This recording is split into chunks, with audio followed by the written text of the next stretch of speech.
Hello and welcome to जीवन maths. इस video में हम वेरिएशन पढ़ने वाले हैं। वेरिएशन क्या होता है? चेंज होता है। चेंज क्या होता है? चेंज परिवर्तन होता है। जैसे आपने सारी वीडियोस पहले पढ़ी हैं, आपको अच्छा लगा होगा, आपको पसंद आई होंगी, तो प्लीज़ ये वीडियो भी आपको पसंद आने वाली है, तो आप इसको लाइक कर दीजिए, शेयर कर दीजिए, और अगर आप नए हैं तो चैनल को सब्सक्राइब कर लीजिए। चलिए स्टार्ट करते हैं बिना टाइम वेस्ट किए। मैं अपने आप को स्क्रीन पे साइड में करता हूं और आप स्क्रीन को देखेंगे, मुझे नहीं देखेंगे। जैसे मैंने आपसे कहा अभी कि वेरिएशन का मतलब होता है सिंपल सा, बिल्कुल चेंज।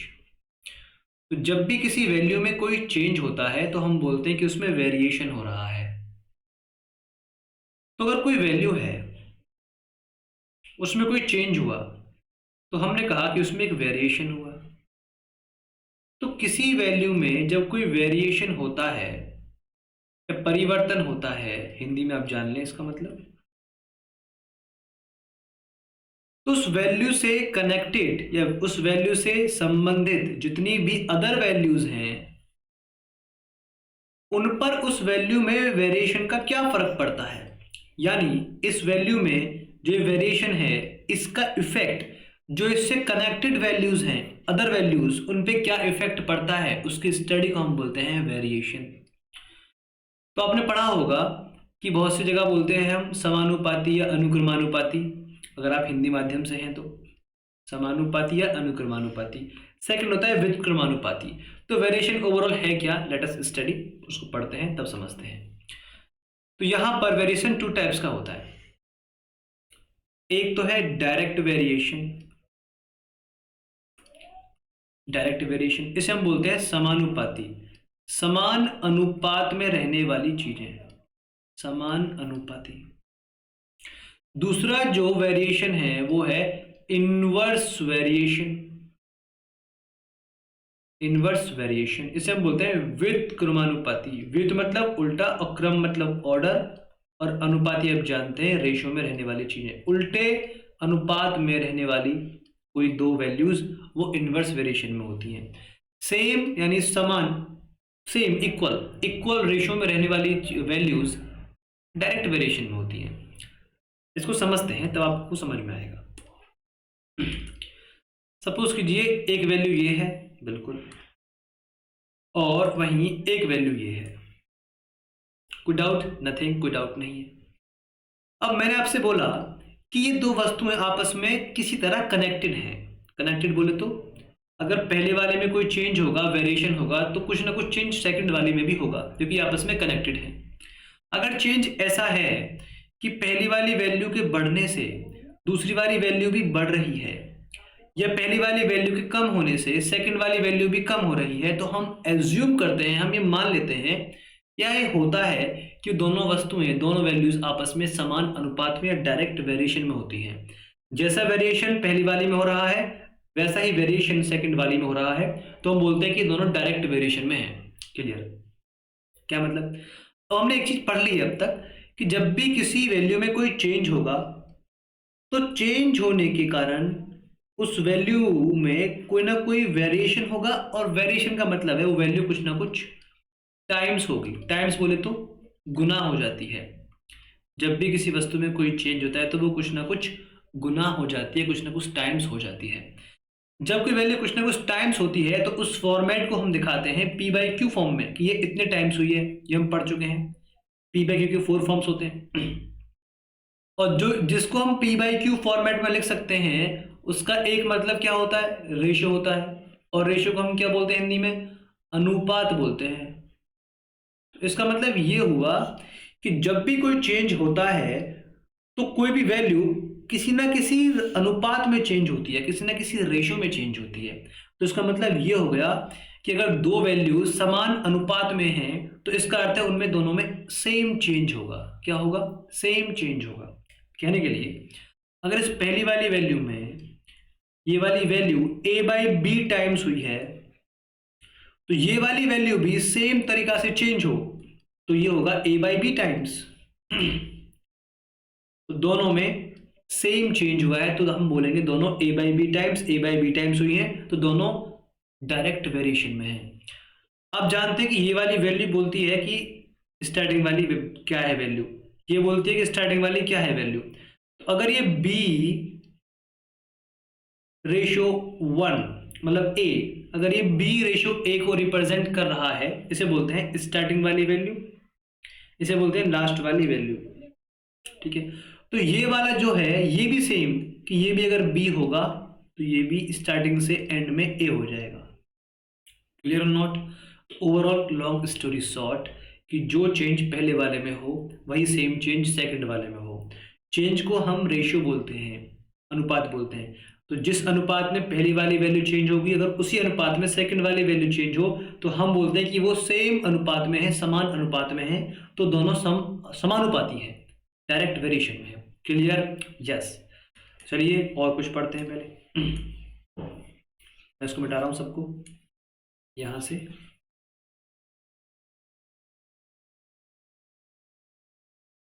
समझे?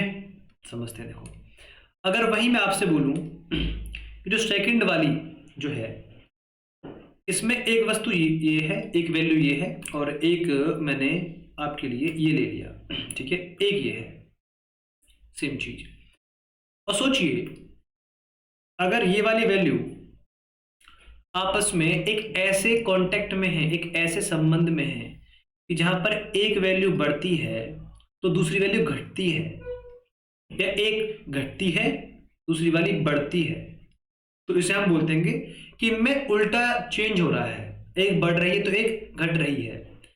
तो इसका मतलब ये हुआ अगर इनमें उल्टा चेंज हो रहा है तो पहले वाली वैल्यू जब चेंज होगी तो कुछ ना कुछ टाइम्स होगी। यस, तो जितने टाइम्स पहले वाली वैल्यू होगी उसके उल्टे टाइम्स या उल्टे रेशो में सेकंड वाली वैल्यू चेंज होती है। एग्जांपल के लिए अगर मैं आपसे ये बोल दूं कि पहले वाली वैल्यू में कुछ चेंज हुआ और ये वाली वैल्यू c/d टाइम्स हो गई, तो अगर ये दोनों आपस में उल्टे इफेक्ट में हैं, विद मतलब उल्टा, क्रम मतलब ऑर्डर, और अनुपाती मतलब रेशो, अगर ये उल्टे रेशो में है, उल्टे चेंज में है, तो इसका अर्थ है अगर ये c/d टाइम्स हुई है तो ये d/c टाइम्स हो जाएगी।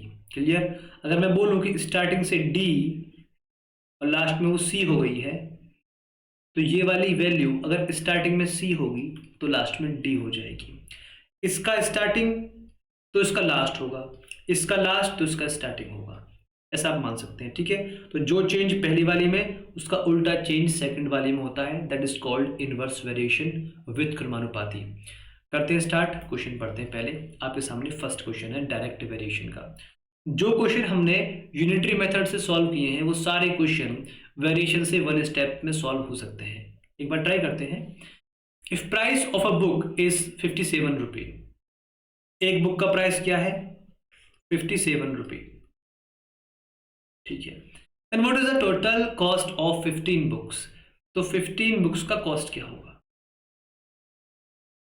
तो आप एक बात जानते हैं, अगर मुझे एक बुक को 15 टाइम्स जोड़ना पड़ेगा तो मैं इसमें 15 की मल्टीप्लाई भी कर सकता हूं। एक आप चीज ये देखिए कि हमारे पास में दो चीजें, एक तो है नंबर ऑफ बुक्स और एक है उसका प्राइस। तो बुक्स की क्वांटिटी बढ़ने से अगर बुक्स बढ़ेंगी तो क्या प्राइस बढ़ेगा? ऑफ कोर्स, ज्यादा बुक्स ज्यादा रेट, कम बुक्स कम रेट। इसका अर्थ है कि बुक्स और उसका रेट आपस में डायरेक्ट वेरिएशन में है। अगर दोनों के एक के बढ़ने से सेकंड वाला बढ़ रहा है तो वो डायरेक्ट वेरिएशन ही होगा। तो आपको देखना है कि ये वाली बुक्स की क्वांटिटी, यानी बुक्स जितने टाइम्स बुक्स हुई हैं उतने टाइम्स रेट होगा।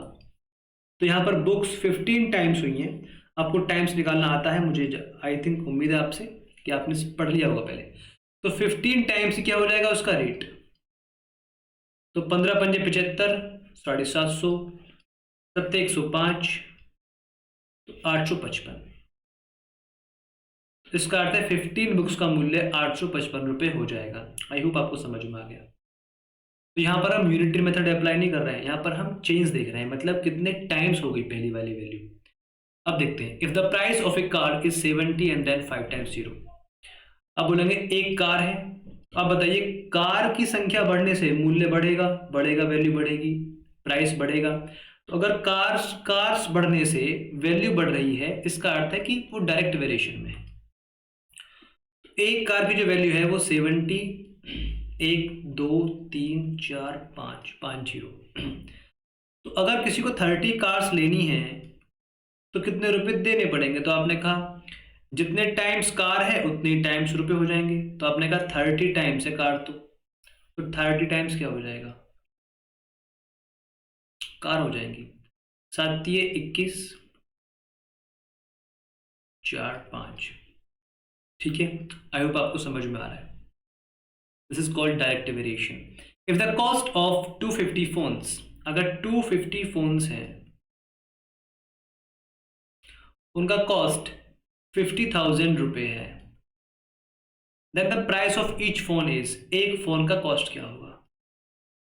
आप बताइए, फोन्स बढ़ने से उनका प्राइस बढ़ेगा, ज़्यादा फोन ज़्यादा पैसा, कम फोन कम पैसा।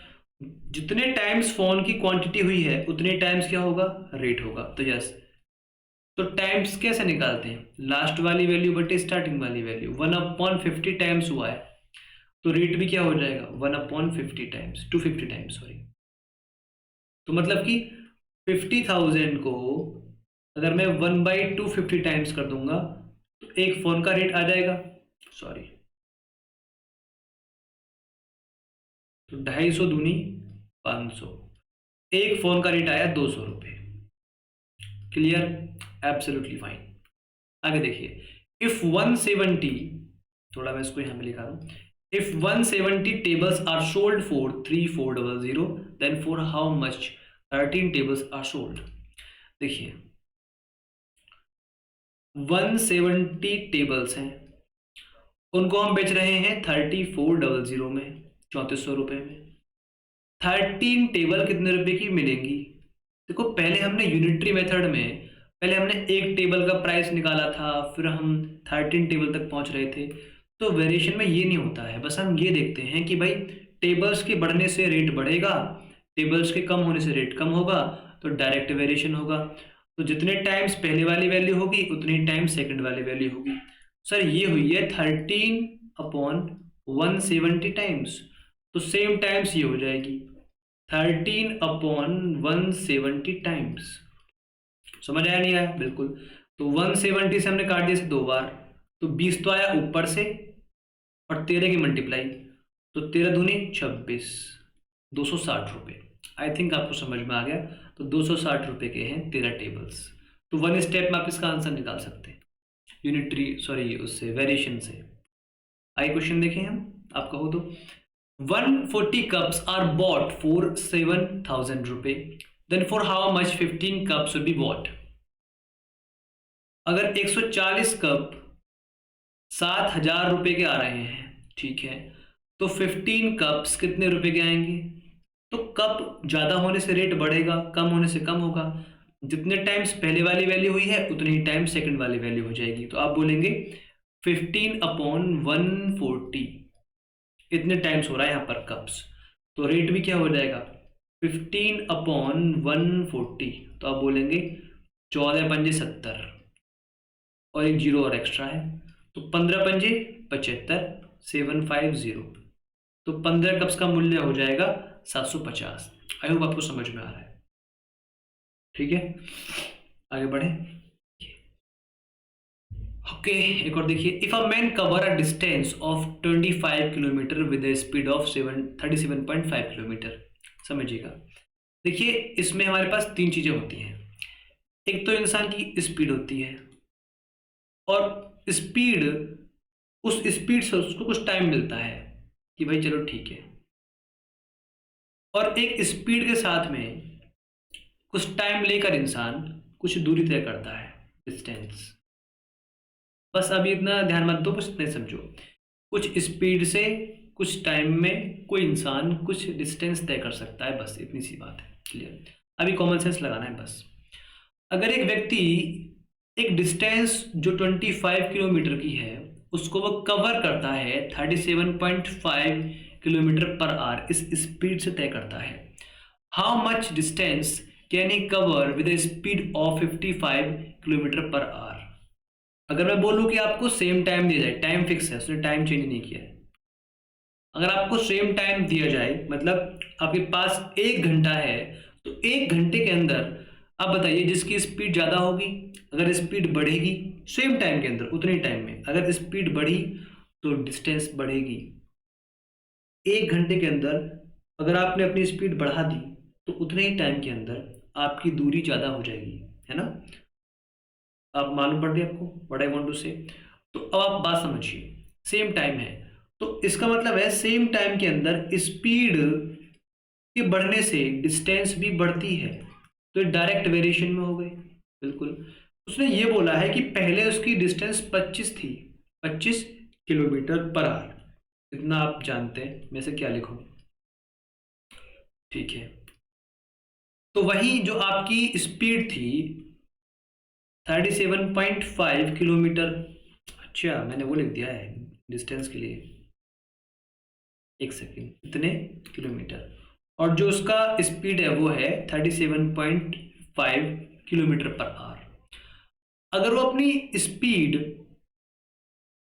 How much distance can he cover, वो कितनी दूरी तय कर सकता है ये पूछा है उसने। अगर वो अपनी स्पीड 65 कर दे, 65 किलोमीटर पर आवर कर दे, तो अगर ये डायरेक्ट वेरिएशन में है तो जितने टाइम्स पहले वाली वैल्यू हुई है उतने टाइम सेकंड वाली वैल्यू होगी। तो ये 65 लास्ट वाली वैल्यू बटे स्टार्टिंग वाली वैल्यू, कितना हुआ है। डेसिमल हटा, ऊपर क्या आया 10, 5 से हम काट सकते हैं। देखो 5 से हम काटेंगे, एक काटो मतलब इतना ही रहने दो, कोई दिक्कत नहीं है। ओवरऑल ये आया आपका 650 बटे 375 टाइम्स हुई है वैल्यू, इतना आप मान सकते हैं। तो आप डिस्टेंस को भी उतने ही टाइम्स कर दीजिए,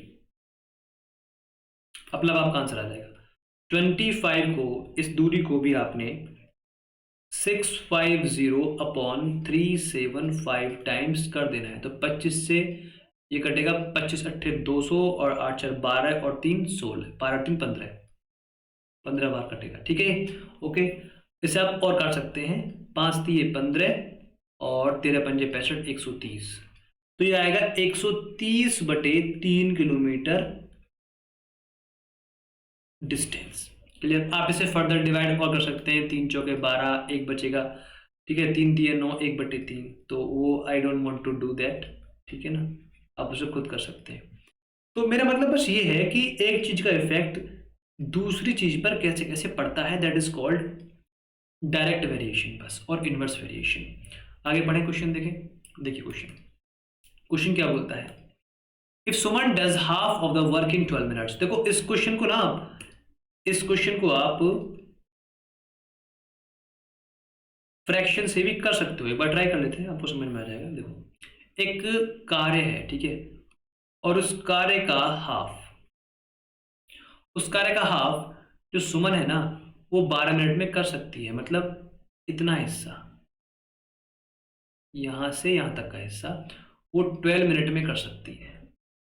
तो पता है उसने क्या पूछा है, उसने पूछा है in how many minutes C can do 1/4 of the work, उस काम का 4 में से एक हिस्सा, तो मतलब उसको 4 जगह और बांटना पड़ेगा।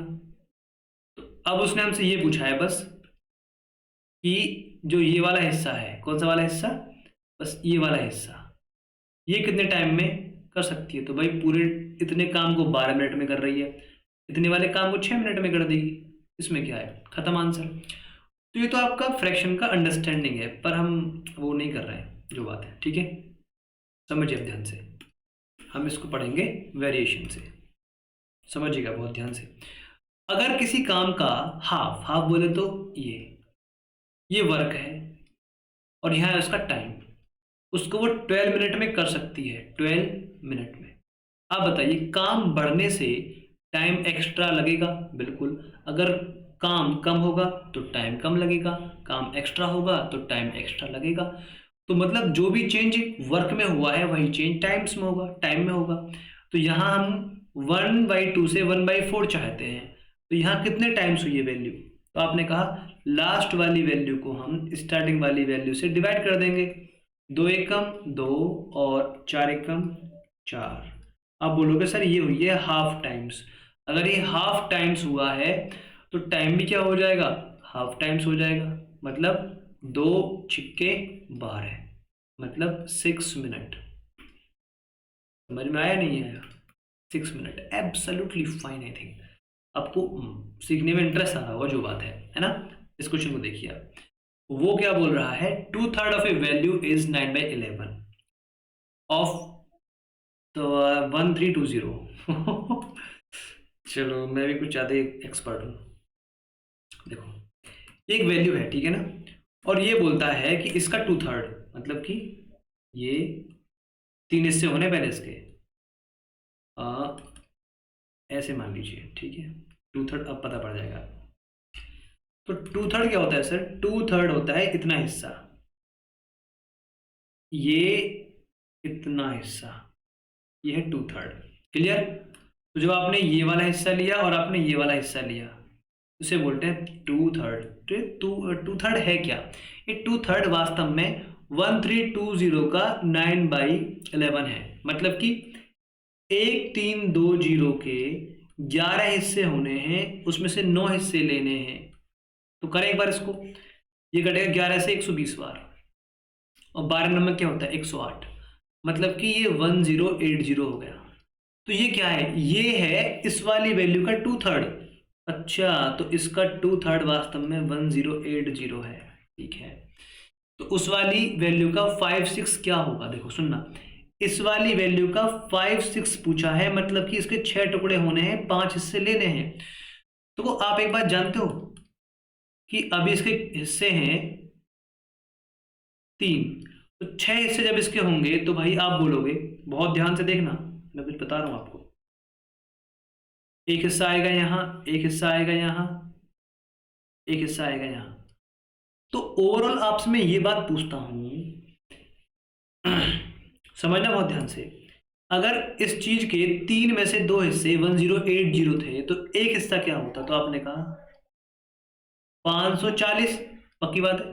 इसका अर्थ है ये 540 इतना था पहले जब 3 थे, तो 540 ये, 540 ये, और 540 ही है, लेकिन अब वो 540 दो जगह बढ़ गया है, 270 270 ऐसे करके। तो देखो भाई, जब आप 5 हिस्से लोगे 6 में से, तो ये हिस्सा भी आएगा, ये हिस्सा भी आएगा, ये हिस्सा भी आएगा, ये भी आएगा, और ये आएगा। तो ये तो पूरा पूरा आएगा। ये क्या है, ये तो 2/3 है ना, 2/3, तो मतलब 1080 तो आएगा आएगा, पक्की बात है। बस ये 270 और आएगा बस, तो इसमें 270 और जोड़ दो। समझ आया या नहीं आया? बिल्कुल। जिस हिस्से में आपको 4/6 दिख रहा है वो 2/3 तो है। आप बताओ 2/3 में और 4/6 में कोई अंतर है क्या? कोई अंतर नहीं, हम पहले पढ़ चुके हैं इसको अच्छे से, ठीक है ना। समझिए।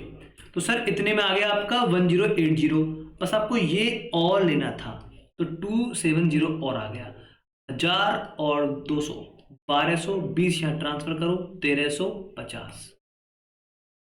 क्लियर और नॉट? इतना आंसर आपका आ गया। ये तो फ्रैक्शन की अंडरस्टैंडिंग से सॉल्व करना। क्लियर?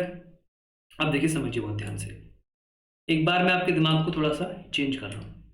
उसने ये बोला है कि किसी भी वैल्यू, कोई वैल्यू है, ठीक है, और उस वैल्यू का उसने बोला है 2/3, वो क्या है, वो 2/3 9/11 है 1320 का।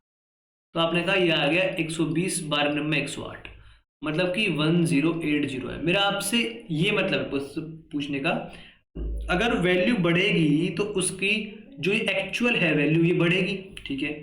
अगर टुकड़े एक्स्ट्रा होंगे तो वैल्यू बढ़ेगी। तो उसने हमसे क्या पूछा है कि इस वाली वैल्यू का 5/6 क्या होगा।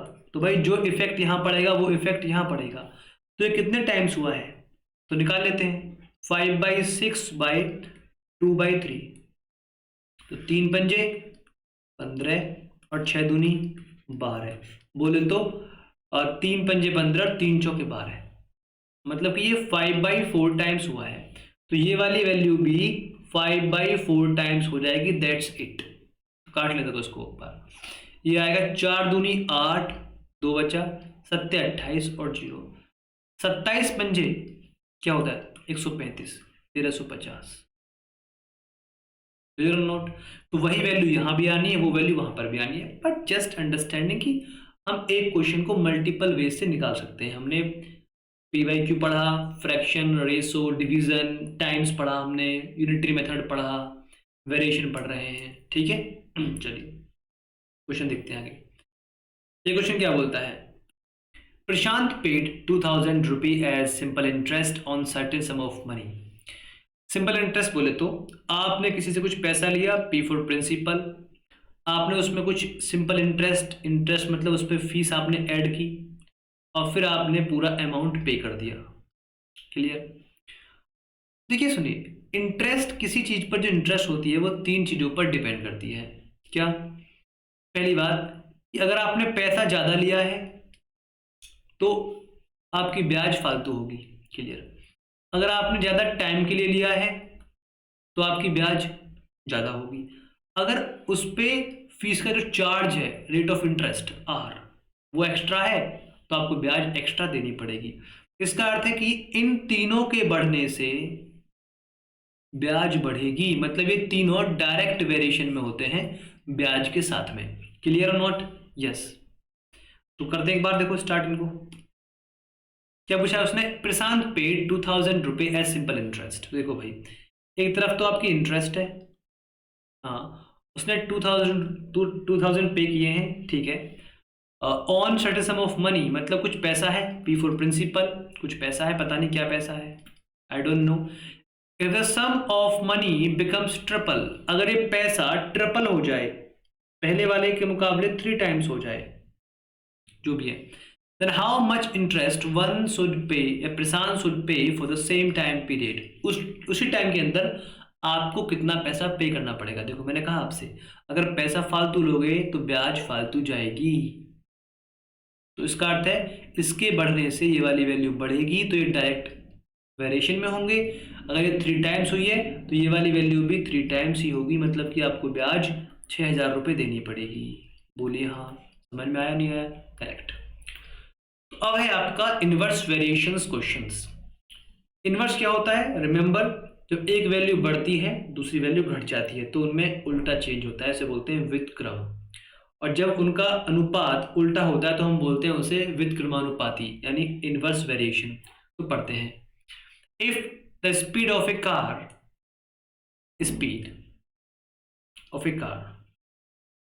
is 60 kilometre per hour, 60 kilometre per hour, okay, and takes 2 hours, कुछ टाइम ले रही है, takes 2 hours to reach a place, एक स्थान तक जाने के लिए। If its speed changes to 120 kilometre, अगर उसकी स्पीड चेंज हो गई है 120 किलोमीटर तक, then how much time will it take, कितना टाइम लेगी। देखिए, अगर आपको अपने स्कूल से घर जाना है, डिस्टेंस फिक्स है, अगर उस डिस्टेंस को अगर आप स्पीड बढ़ाकर तय करोगे तो मतलब टाइम कम लगेगा। तो इसका अर्थ है जब डिस्टेंस फिक्स्ड होती है तो स्पीड बढ़ने से टाइम कम लगता है, तो इसका अर्थ है कि स्पीड और टाइम उल्टे वेरिएशन में होते हैं, इन्हें बोलते हैं कि वो इनवर्स वेरिएशन में है, इनवर्स वेरिएशन में। क्लियर? तो इनवर्स वेरिएशन में क्या होता है, जितने टाइम्स पहले वाली वैल्यू होती है उससे उल्टा दूसरी वाली वैल्यू होती है। तो सर ये 2 टाइम्स हुआ है, 2 का मतलब क्या है, 2/1। एक्चुअल में वे ये 120/60 था, तो 61 टाइम्स 62 टाइम्स, तो ये 2/1 है एक्चुअल में। तो इसका उल्टा हो जाएगा यहाँ पर 1/2। बोले तो 2 से 2 कैंसल, 1 टाइम्स, तो 1 × 1 1 आवर, एक एकम एक घंटा। ओके, समझ में आ गया?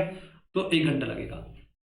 आगे देखिए, a man runs at A speed of 30 kilometre per our, ठीक है, उसकी स्पीड दी हुई है, कितनी उसकी स्पीड है, 30 kilometre per hour, okay, and covers a distance in 40 minutes, ठीक है, एक टाइम दिया हुआ है, किसी दूरी को वो 40 मिनट्स में तय करता है, okay. If wants to cover that distance in 160 minutes, अगर उसी दूरी को वो 160 मिनट्स में तय करना चाहे तो what should be his reduced speed, उसकी कितनी कम स्पीड होनी चाहिए। हमने कहा अगर आपको सेम दूरी जानी है और अगर आपको टाइम एक्स्ट्रा लगाना है तो इसका अर्थ है आप अपनी स्पीड कम कर दीजिए। तो सेम डिस्टेंस के लिए टाइम ज़्यादा मतलब कि स्पीड कम हो गई, टाइम कम तो मतलब स्पीड ज़्यादा हो गई। तो इसका अर्थ है डिस्टेंस कांस्टेंट होने से स्पीड अगर बढ़ेगी तो टाइम भी बढ़ेगा। टाइम कम होगा, स्पीड बढ़ेगी तो टाइम कम होगा, और टाइम अगर ज़्यादा होगा तो स्पीड कम हो जाएगी। तो उसने टाइम एक्स्ट्रा मांगा है, तो सर उसने अपना 4 टाइम्स टाइम मांगा है, तो इसका अर्थ है हम 1/4 टाइम्स स्पीड को कर देंगे।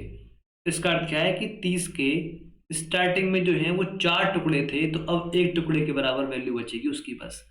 देखो 30 को, अगर ये पूरा 30 है, उसको 4 जगह बांटना है, ये स्टार्टिंग वाली वैल्यू है, तो भाई लो एंड में आके उसकी बस एक वैल्यू बचेगी। इसका अर्थ क्या है, ये 15 इस तरफ हो गया, 15 इस तरफ हो गया, उसमें 7.5 यहाँ हो गया, 7.5 यहाँ हो गया। ऐसे आपका माइंड घूमना चाहिए ना, आपको आना चाहिए इतना। तो 30 का 1/4 क्या होता है, 7.5 टाइम्स, 4 हिस्से में से एक हिस्सा, 7.5 kilometre per our. I hope आपको समझ में आ गया होगा, ठीक है। चलिए, तो उसकी रिड्यूस स्पीड है 7.5 किलोमीटर पर आवर। आगे देखते हैं, 10 man can do a work in 20 days. 10 व्यक्ति हैं, यहाँ पर तो मैन दिए हुए हैं, ठीक है, और 10 मैन हैं, कुछ काम कर रहे हैं, डेज दिए हुए हैं, 20 डेज में काम कर देते हैं। इफ देयर वर 40 मैन, अगर 40 की जगह 40 मैन होते तो वो काम कितने टाइम में होता। तो देखो भाई, अगर सेम काम पर अगर आप आदमी एक्स्ट्रा लगाओगे तो डेज कम लगेंगे, है नहीं, अगर आदमी कम लगाओगे तो डेज एक्स्ट्रा लगेंगे। तो इसका अर्थ है कि आदमी की संख्या बढ़ने से टाइम कम लगेगा। तो इसका अर्थ है ये उल्टा वेरिएशन है, अगर ये 4 टाइम्स हुआ है तो डेज 1/4 टाइम्स लगेंगे। 1/4 टाइम्स का अर्थ क्या है, स्टार्टिंग में अगर 4 थे तो अब 1 लगेंगे, लेकिन 4 तो थे नहीं, थे कितने, 20, तो 4 पंजे 20, तो 1 पंजे 5। या आप ये मान लीजिए कि भाई स्टार्टिंग वाली वैल्यू को 1/4 टाइम्स कर दीजिए, मतलब उसके 4 टुकड़े हो जाएंगे और 1 टुकड़ा आएगा, कितना आएगा, 5 डेज। क्लियर, 20 को 1/4 टाइम्स कर लीजिए, 4 पंजे 20, 5 एकम 5 दिन लगेंगे, ठीक है भाई। आगे बढ़ते हैं, 100 man can do a work in 2 days, मतलब कि 100 मैन इस बार मैन लगाए गए हैं, मैन है कितने 100, ओके। डेज कितने लगाए गए हैं, डेज हैं sir 520, okay. If work is to be completed in 130 days, अगर वो काम 130 दिन में पूरा करना है, मतलब कि डेज कम लगाने हैं, मतलब यहाँ पर अगर डेज कम लगाने हैं तो इसका अर्थ है यहाँ पर आदमी एक्स्ट्रा करिए भाई। तो यहाँ पर क्या हुआ है, यहाँ पर हुआ है 1/4 टाइम्स, 13 एकम 13, 13 चौका 52। अगर ये 1/4 टाइम्स हुआ है तो यहाँ पर आपको आदमी 4 टाइम्स लगाने पड़ेंगे, मतलब कि 400 आदमी लगाने पड़ेंगे, तब जाकर काम पूरा होगा भाई। आई होप आपको समझ में आ रहा है व्हाट इज वेरिएशन। ये आप क्वेश्चन ऐसे उसमें आएंगे चैप्टर्स में, टाइम एंड वर्क में, टाइम एंड स्पीड में, प्रॉफिट एंड लॉस में, ये सब यूज होने वाला है आगे, ध्यान रखना। आगे देखते हैं, 20 man can make a 50 kilometre long road in 30 days. 20 man है, मैन कितने हैं, 20 मैन है, और वो एक 50 किलोमीटर लॉन्ग रोड है, कितना है 50 किलोमीटर लॉन्ग रोड, और वो टाइम कितना ले रहे हैं, टाइम ले रहे हैं 30 डेज। इफ दिस रोड, मतलब काम तो सेम ही है भाई, तो काम छोड़ दो, अगर काम सेम है आगे बात करो।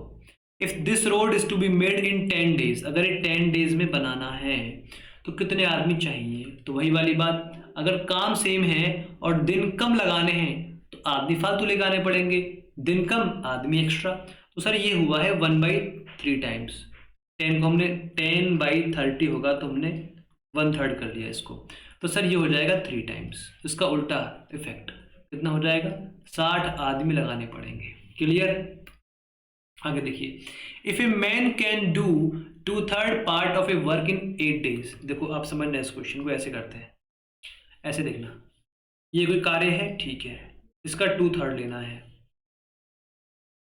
तो मैंने कहा 2/3 ये रहा भाई, इसका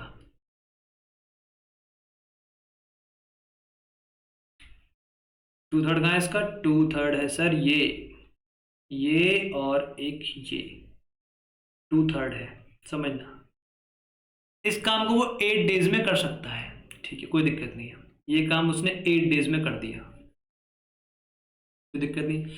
if he becomes double efficient after drinking Complan, अगर वह कॉम्प्लेन पीने के बाद में दुगना अच्छे से काम करता है, डबल एफिशिएंट होता है, तो इसका अर्थ है अगर उसने कॉम्प्लेन पी लिया होगा तो इसी काम को, सेम काम को डबल एफिशिएंट का अर्थ है आधे टाइम में काम कर देगा, मतलब कि 2/3 काम को वो 4 डेज में करता है। इसका मतलब ये है शराब पीने के बाद। That's it. क्लियर? तो भाई इन how many days he can do triple of that work. Triple मतलब देखो इस पूरे को हम क्या बोलते हैं, इस पूरे को हम बोलते हैं 1। इसको आप समझना बहुत ध्यान से, 1, क्योंकि अभी ये 2/3 जो है ये 1 नहीं है पूरा, कि जब 3/3 होगा तब बनेगा पूरा 1। तो इसका अर्थ है ये पूरा 1 है, ये पूरा 1। तो ऐसा ऐसा 3 काम करना है उसको, 3 काम करना है, 3 कंप्लीट 3। ओके देखो, तो यहां से मेरे को ये मालूम पड़ा अभी कि जब वो कॉम्प्लेन पी लेता है उस सिचुएशन में वो 2/3 जो काम है ना उसको वो 4 डेज में करता है। और मुझे 2/3 काम नहीं, मुझे एग्जैक्ट 3 काम करना है। 3 मतलब एक एक 3 बार, एक फिर से एक और फिर से एक, ऐसे ऐसे। ठीक है, समझ में आ रही बात?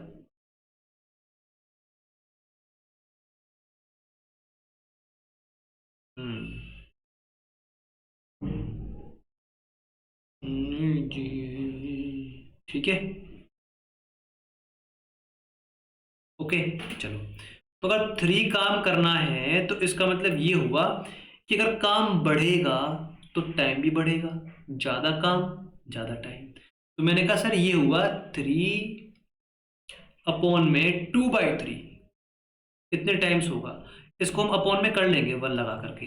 3 तिये 9, तो सर ये हो जाएगा 9 और 1 दूनी 2, 9/2 टाइम्स होगा। तो सर ये वाला भी डेज ना 9/2 टाइम्स होगा। देखो यहां पर ये डायरेक्ट वेरिएशन है, यहां पर था ये इनवर्स वेरिएशन इस वाली जगह पर। किसी इंसान के डबल एफिशिएंट होने से टाइम कम लगता है, हाफ। ठीक है ना, पर यहां पर क्या है, अब ये डायरेक्ट लगा दिया मैंने वेरिएशन, काम एक्स्ट्रा तो टाइम एक्स्ट्रा। अब बोलोगे 2 दूनी 4 और 9 दूनी क्या आ जाएगा 18, तो 3 काम करने के लिए 18 काम लगेगा, 18 डेज लगेगा। ठीक है, आई होप आपको समझ में आ गया होगा। अगर आप फिर भी चाहते हैं कि मैं इसको एक बार उससे फ्रैक्शन से कर दूँ 100, तो देखिए यहाँ पर था ये, समझिएगा बहुत ध्यान से, ये और ये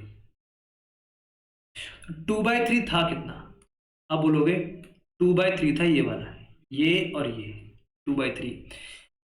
तो देखो सुनो, अगर 2/3 काम करने में उसको 4 डेज लग रहे हैं तो एक पार्ट काम करने में 2 दिन लगेगा। देखो 2 दिन लग गए यहाँ पर, 2 दिन लग गए यहाँ पर, 2 दिन लग गए यहाँ पर, तो ये पूरा काम करने में उसको 6 दिन लग रहे हैं। 6 दिन मतलब पूरा, इसे बोलते हैं 1 कंप्लीट काम करने में 6 दिन लग रहे हैं। हमको ऐसे ऐसे 3 कामों में टाइम वेस्ट करना है। अगर एक काम में 6 दिन लग रहे हैं तो सर 3 काम में 18 दिन लगेंगे, ये आपको समझ में आना चाहिए। ठीक है, ये फ्रैक्शन से हो गया, आई होप। तो थैंक यू, आज के लिए इतना ही बहुत था इस वीडियो में। मिलते हैं नेक्स्ट वीडियो में, और एज ऑलवेज अगर आपको अच्छा लगा हो तो please do like the session. अगर आपको अच्छी लगी ये वीडियो तो लाइक कीजिए। कुछ अगर एक्स्ट्रा इम्प्रूवमेंट करना है, वैसे इम्प्रूवमेंट की नीड नहीं है। ठीक है, अगर करना है तो बताइए प्लीज़, कुछ और आपको सर्विस चाहिए तो लाइक प्लस शेयर कर दीजिए वीडियो को। ठीक है, अच्छा लगा है तो, and then subscribe the channel. Clear? हमारा मोटिवेशन इससे हाई होगा, हम और अच्छे से मेहनत करेंगे, मेहनत तो कर ही रहे हैं आपके लिए। Okay, thank you as always, God bless you. आप मेरा ख्याल रखिए, मैं ख्याल आपका रखता हूँ। थैंक यू, मिलते हैं नेक्स्ट वीडियो में, बाय बाय।